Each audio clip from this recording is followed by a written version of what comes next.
지도자들입니다. 하늘은 결코 우리 인류가 가장 기초적인 배고픔 하나 서로 누워 해결하지도 못하면서 천국과 지옥을 논하고 철학과 문학을 논한다는 자체가 모순이듯이 배고픈 국민에게는 배고픔을 해결하는 문제가 최우선인 것입니다. 그러니 각하는 국민에게는 먼저 국민을 배불리 먹이도록 하는 일에 최선을 다해야 할 것입니다. 그 후에라야 국가 안보도 있게 되고 민주주의도 자유도 있게 될 것입니다. 그 후에라야 국가 안보도 있게 되고 민주주의도 자유도 있게 될 것입니다. 각하가 혁명을 하던 1961년 만 해도 북한은 경제적으로나 군사적으로 남한보다 10배 이상 앞서 있었습니다.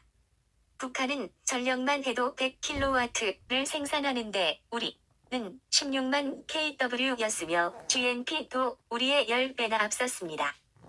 그러나 우리의 경제는 국가 예산의 60%를 미국의 원조에 의지하고 있었습니다.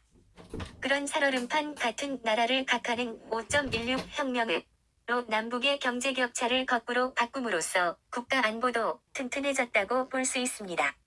저는 이런 각하의 경제적 해안을 높이 평가합니다. 자네 말을 들으니 이제 내가 참으로 용기가 치솟네.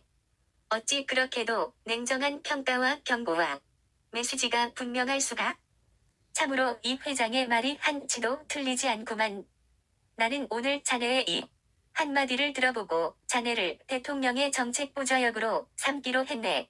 내 속이 이렇게 후련할 줄이야.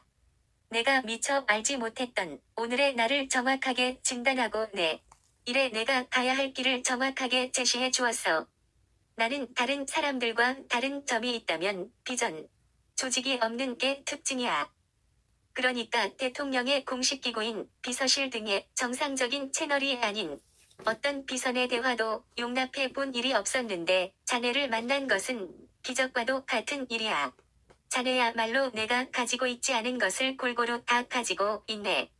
나는 통솔자로서, 군인으로서, 교육자로서, 행정가로서, 혁명가로서는 소질이 좀 있지만 정치가는 소질이 없어.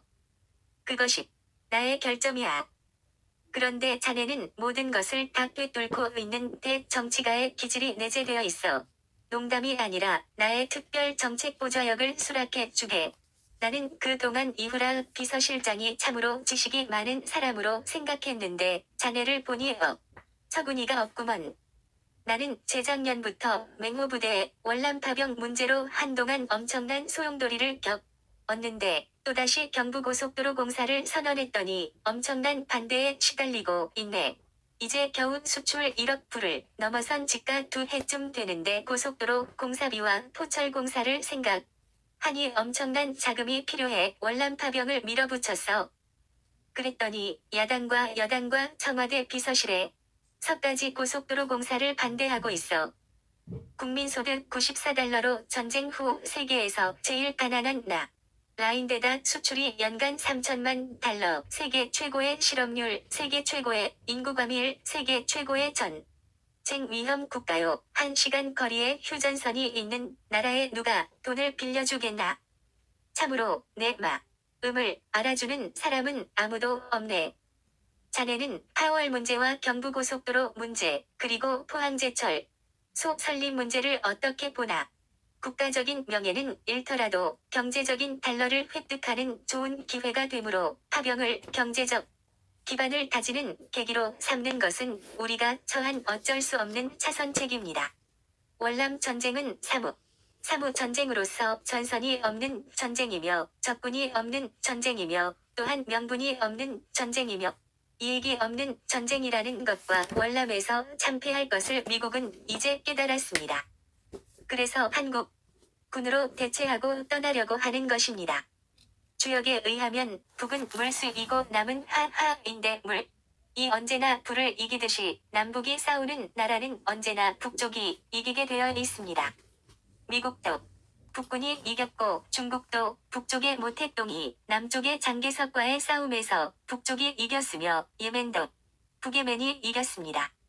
월남도 역시 북쪽인 월맹이 이기게 되어 있으며 그때 월맹이 월남을 통일하면 미국은 자금을 지원하여 결국 베트남이 미국의 우방이 될 수 있다는 것을 미국은 제야 깨달은 것입니다. 히틀러와 나폴레옹도 북쪽인 러시아를 쳐들어감으로써 망했습니다.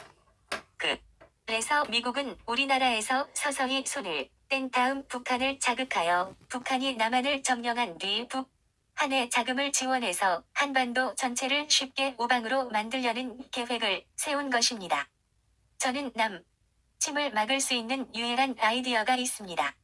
죽은 민물고기는 물결 따라 떠내려가지만 살아있는 민물고기는 물을 거슬러 올라가듯이 견자타부란 전 국민이 반대하는 정책은 역사에 남는다는 사실이며 고속도로를 놓게 해준 월남 참전용사들에게는 훗날 반드시 보상해야 합니다.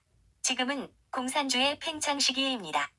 이것은 1990년을 기점으로 세계 220개국의 절반을 넘는 공산주의 국가는 극단적 계급주의 때문에 사라지게 될 것입니다. 그때는 소련도 해체될 것입니다. 그러나 지금은 풍선이 부풀대로 부풀어 오르면 터지듯이 극도로 공산주의가 팽창하는 시기입니다. 미국은 벌써 공산주의가 말기로 접어들고 있음을 깨닫기 시작했습니다. 아마 멀지 않아 미국은 아시아의 안보는 아시아인의 손으로 해야 한다는 명분을 내세우며 슬그머니 월남에서 손을 뗄 준비를 하게 될 것입니다. 그리고 월맹에 의해 통일되면 월맹에 자금을 지원하여 통일된 베트남을 미국의 손에 넣게 될 날이 올 것입니다. 그래서 월남전은 오래가지 않을 것이오니 파워를 차질 없이 서둘러 빠른 시일 내에 달러를 벌어들여야 합니다.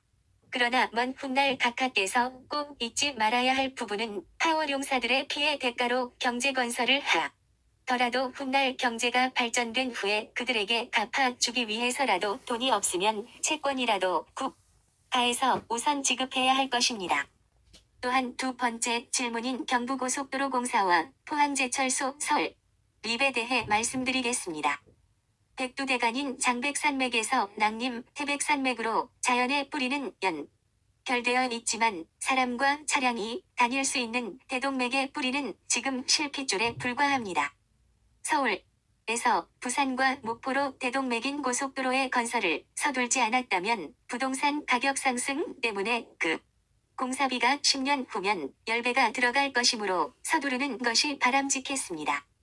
독일은 2만 km의 고속도로를 가지고 있는데 우리는 1km의 고속도로도 없습니다. 그런데도 야당 지도자들이 고속도로 공사장 불도저 앞에 드러누워 공사를 막는 것을 보았습니다. 죽은 민물고기는 물결 따라 떠내려가지만 살아있는 민물고기는 물을 거슬러 올라간다는 이치를 그들은 알지 못할 뿐입니다. 국민이 원하는 대로 하면 나라는 망하고 맙니다. 그러니 각하는 그들을 포용해야만 합니다. 포항제철소 건설 또한 결코 빠른 것이 아닙니다. 국어를 하는 거린일지라도 밥그릇을 가지고 다녀야 밥을 얻어먹기 쉽습니다. 좁은 국토의 농업대국은 어렵습니다. 서기 2000년까지는 앞으로 우리나라는 공업국으로 성장하지 않을 수 없습니다. 농업과 토지 자본시대는 산업과 기술 자본시대로 바뀌어가고 21세기쯤에는 지식과 정보 자본시대로 가기 위해서는 철강 생산이라는 큰 밥그릇이 있어야 1차 경공업, 2차 중공업, 3차 첨단산업, 4차 지식정보산업의 발달을 가져올 수 있는 것입니다. 우리나라는 50년 단위로 구군이 한 번씩 바뀌는 오중립수의 운에 들어 있습니다. 즉 50년이 한 계절로서 1950년 이승만 대통령은 봄의 대통령이며 우리 국민에게 보리밥을 먹였으며 박 대통령 각하께서는 여름 대통령이며 우리 국민에게 쌀밥을 먹게 하기 위해 하늘의 소명을 받고 왔습니다. 하늘도 여름에는 자연을 기르기 위해 장마를 가지고 와서 수많은 사람이 홍수의 피해를 보고 죽기도 합니다. 또한 여름은 모진 가뭄으로 농부의 농사를 망치기도 하며 때로는 비를 내려 작물을 성장시키고 뜨거운 햇빛으로 씨를 여물게 하다가도 천둥과 벼락으로 사람을 죽게도 합니다. 하늘도 실수로 사람을 다치게 하는데 여름 대통령이신 각하가 국가 경제발전에 초석을 만들려다 보니 국민들의 원망도 그치지 아니하겠으나 한편으로는 열매를 맺게 되는 것이오니 여름 대통령은 결코 국민의 눈치를 살필 시간이 없습니다. 대통령은 국민의 힘을 빌려서 일하고 장관은 대통령의 힘을 빌려 일하지만 그래도 지도자는 모름지기 견자타부 하라는 옛 말이 있습니다. 자식 대통령, 이 부모 국민을 회초리로 때린다는 뜻인데 국민이 대통령을 부리는 주인이지만 그 국민에 끌려 다녀서는 나라를 망친다는 뜻입니다. 대통령은 국민을 이끌어가야 하는 것인데 국민들이 볼 때는 독재처럼 보일 수 있는 것이지요. 대통령은 고속도로와 제철소를 만들어 경공업에서 중공업 선진국으로 국민을 이끌어갈 장기적인 계획을 세워 나아가야 합니다. 그런데 국민들은 항상 3차 산업인 식당과 여관이나 술집, 다방 등만 허가해달라고 하고 과자 공장이나 만들려고 하는 국민들의 부탁을 들어주다 보면 나라의 발전은 노연해질 수밖에 없습니다.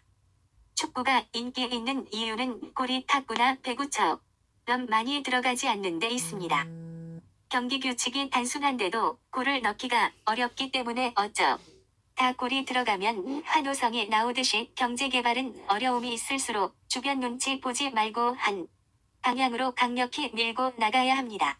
어쩌면 내 생각과 간혹 이런 말을 거침없이 한다는 것은 세계에서 자네 한 사람뿐일 걸세. 이제 겨우 수출 1억 불 지난 지가 4년밖에 안 되었는데 내년 목표가 수출 10억 불을 달성하게 될 걸세. 앞으로는 1년에 수출 10억 불씩 증가하도록 목표를 세우라고 지시했네. 이렇게 수출을 계속해서 증가시키려면 컨테이너가 수송될 고속도로와 공장을 세울 제철소가 시급하지 않겠나? 자네 말을 들으니까 큰 도움이 되고 용기가 생겨. 그런데 북한에서 몇 개월 전 김신조 일당을 보내서 나를 죽이려고 하는 것을 보면 언제 남북전쟁이 일어날지 예측할 수가 없어. 그러나 없는 돈에다가 방어용 무기를 만들려면 또한 제철소가 필요해. 그래서 나는 경제성장이 곧 안보의 첫째 조건이라고 생각하네. 기술자를 만들어내는데도 또한 막대한 돈이 필요해.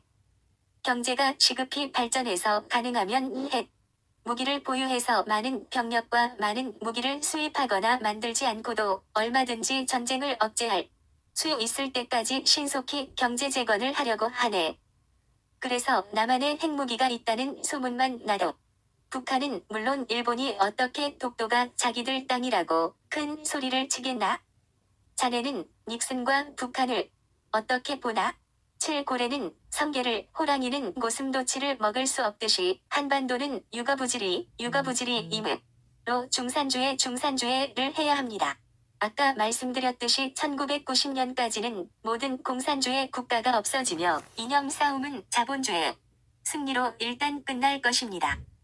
공산주의는 극단적인 계급주의가 되어 망하고 말 것이며 자본주의도 극단적 주주 자본주의가 되어 주주와 노동자가 서로 배당 싸움만 하다가 부익부 빈익빈 때문에 없어지며 21세기가 되면 제가 주장해온 중산주의로 바뀔 것입니다.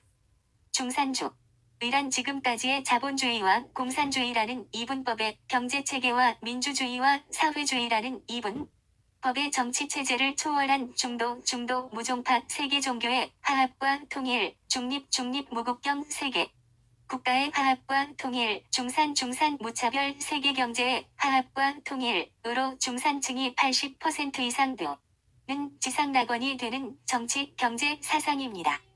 이 제도의 특징은 자본주의에 의해 중산층이 계속 붕괴되는 것을 국가에서 서민들을 지원하여 중산층을 계속 만들어내는